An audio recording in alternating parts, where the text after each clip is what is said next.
Materi kali ini mau ngelanjutin yang part pertama tentang kayu. Jadi part keduanya. Nah, pertama klasifikasi kayu masih klasifikasi yang kedua, yaitu kayu bangunan non struktural. Yang kemarin tuh jati, sekarang aku mau bahas 3. Merbau, bengkirai, sama belian. Belian tuh kayu ulin, nama lainnya kayu ulin, kayu belian. Nah, rata-rata yang tadi di atas itu kekuatan dan kelas awetnya itu yang pertama sama yang kedua. Jadi bisa dilihat di tabel sih. Kalau dari kelas awet yang pertama, kalau kena tanah lembab itu 8 tahun. Kalau kayu terlindungi terhadap iklim itu 20 tahun. Kayu ditempatkan di tempat terlindung itu tidak terbatas yang kelas 1 dan sebagainya. Nah, pertama kayu merbau.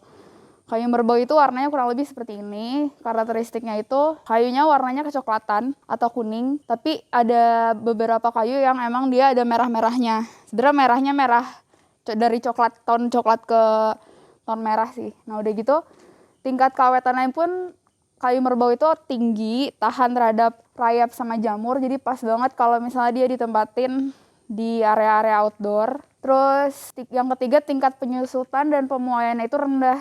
Jadi tidak akan retak atau gentas gitu buat bangunan-bangunan yang dia ditaruh di outdoor. Tapi dengan syarat dianya harus bener dulu, kayunya harus kering dulu. Nah, yang keempat, serat kayunya tuh cenderung lurus-lurus. Jarang ada mata-mata, paling cuma bisa ditemuin beberapa mata aja dalam satu batang kayu. Terus teksturnya itu dia agak kasar. Tapi kalau pas diraba tuh bisa halus gitu. Tekstur kasar teh dari kayak kita ngelihat oh itu kayak kasar, tapi pas lagi diraba kok halus gitu. Nah, karakteristik kayu merbau ini kayak dupnya kayu jati. Jadi dari segi kekuatan dia mirip kayu jati, cuman ya pembedanya itu dari segi warna aja sih. Kalau untuk furnitur mungkin kayu merbau beberapa orang lebih cenderung suka warna-warna jati. Nah, penerapan kayu merbau pada arsitektur itu jadi dia bisa digunain buat outdoor, buat fasad, buat dinding-dinding ada di fasad, pagar juga, bisa buat struktur juga salah satunya, buat rangka atap, buat kuda-kuda, buat parket, buat pintu. Nah, bisa. Kayu merbau ini sebenarnya lebih cocok digunakan di eksterior dibanding untuk interior. Kayak parket kayu merbau itu ada, cuman jarang ditemuin buat di interior. Adanya tuh buat decking-decking di area outdoor. Kenapa? Karena si kayu merbau ini kan dia awet nih, awet dan kuat. Tapi kalau kelamaan dia kena air, kena hujan, kena iklim yang lembab, teksturnya tuh lama-lama bakal memudar gitu loh. Tekstur si halusnya, apalagi kena gesekan yang banyak, dia bisa jadi kasar gitu. Kalau untuk interior kayaknya kurang baik. Kalau untuk lantai, gelondongnya tuh kurang lebih kayak gitu tuh kalau pas dibelah. Ada gubal kayunya, terus ada kayu teras tuh kayak yang di tengah-tengahnya gitulah. Nah, kekurangan kayu merbau itu pertama, nah yang tadi aku udah bilang, pori-porinya itu cenderung besar. Jadi kalau misalnya di finish atau di cat itu jadi lebih boros. Karena dia pori-porinya besar, jadi kayak dicat terus kan kayak bolong lagi di cat, atau enggak di coatingnya tuh kayak lebih ekstra dibanding kayu-kayu yang lain. Terus yang kedua, getah. Jadi kayu ini tuh bisa mengeluarkan getah. Getah kayu tuh bukan warna putih ya. Getah kayu tuh kalau dilihat di kayu belakang, dia tuh bawahnya hitam. Nah, itu tuh getah. Nah, kayu merbau pun sama, lama-lama dia bakal ngeluarin warna hitam-hitam atau corak-corak.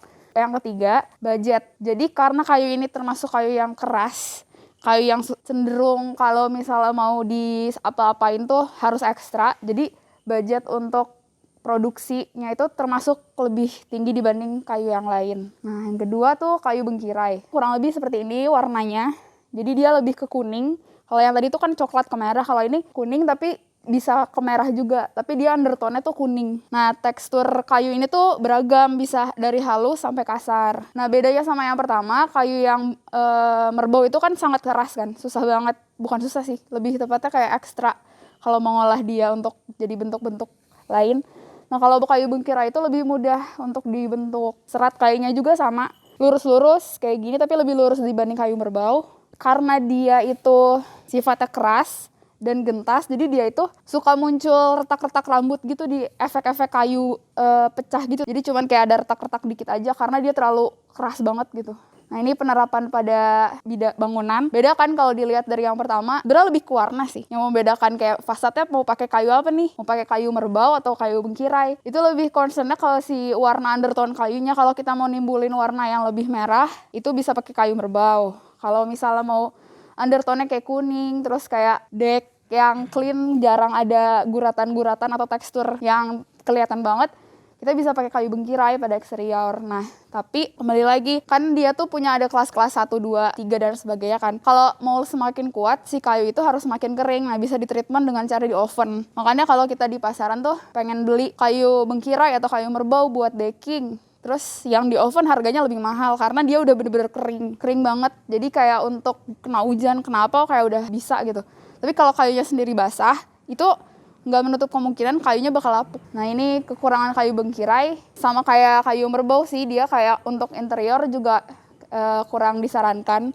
Karena dia teksturnya itu kalau misalnya diinjak terus-terusan, terus kena iklim yang terus-terusan, dia bakal terkikis. Terus retakan-retakan yang dihasilkan dari gentasnya itu juga bisa membuat tekstur yang kasar juga gitu. Yang ketiga ini kayu ulin. Karakteristiknya, dia itu termasuk kayu yang sangat-sangat berat. Berat jenisnya itu kurang lebih 900 sampai 1100 kg per meter kubiknya. Terus disebut juga kayu besi. Kayu ulin itu memiliki kekuatan menahan beban yang sangat baik karena serat-seratnya itu lurus gitu, searah serat kayu. Jadi si kayu batang ulin itu cenderung lurus. Jarang ada cabang-cabangnya paling di atas. Jadinya semakin kuat gitu. Terus dia juga dapat hidup selama ratusan tahun. Nah, FYI, kalau misalnya kayu ulin ini pertambahan diameter 60 cm itu per 80 sampai 100 tahun. Jadi bayangin kalau misalnya kenapa kayu ulin ini termasuk kayu yang sangat-sangat mahal, karena nunggu dia bisa ditebangnya pun butuh waktu yang berpuluh sampai ratusan tahun gitu. Dan kekuatannya sangat-sangat kuat. Kayu ulin ini tuh ada bagian-bagiannya seperti kayu jati. Pertama, ulin tando. Warnanya itu dia coklat kemerahan. Ulin lilin warnanya coklat gelap. Biasanya sih kalau misalnya kita suka lihat desain-desainnya Andra Matin, mungkin deckingnya warna hitam, itu pakai kayu ulin yang lilin, yang warnanya tuh coklat gelap. Terus ada kayu ulin tembaga, dia itu warnanya kuning. Yang terakhir itu kayu ulin yang jenis kapur, warnanya coklat muda. Nah, yang aku kotakin di atas ini termasuk varietas kayu ulin yang terbilang kuat banget. Yang keempat juga kuat, cuman yang 1 sampai 3 ini biasa digunakan untuk struktur-struktur biasa perkapalan, kolom, pondasi, bahkan pondasi pun bisa nih pakai ulin. Nah, kalau yang keempat kayu kapur ini biasa digunakan untuk atap. Kayu ulin pun sebenarnya di Kalimantan itu sendiri, kan dia itu berasal dari Kalimantan kan, erat kaitannya sama suku-suku di Kalimantan tuh bikin rumah tradisional itu semuanya pakai kayu ulin. Contoh rumah-rumah tradisional yang dia itu dari mulai atap sampai pondasi dia pakai kayu ulin. Bahkan sampai ke sirapnya pun dia pakai sirap ulin gitu. Karena emang di sana tuh tahun 1900 sekian sampai sekian, lupa aku angkanya. Di Kalimantan itu banjir banget kayu ulin gitu. Sampai kayak dari situ orang-orang tuh baru tahu kayak, gila ulin kuat banget. Orang-orang jadinya kayak menggunakan ulin untuk kebutuhan arsitektur, furnitur semua gitu.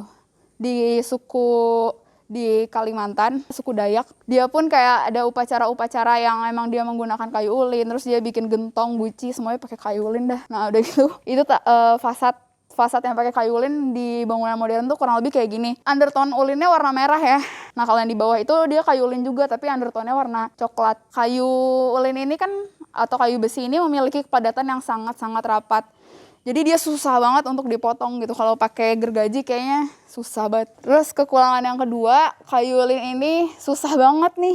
Parah, ditemukannya sekarang. Lebih tepatnya kayak udah langka nggak sih, kayak mahal mau pakai deck ulin, tapi di mana belinya nggak tahu gitu.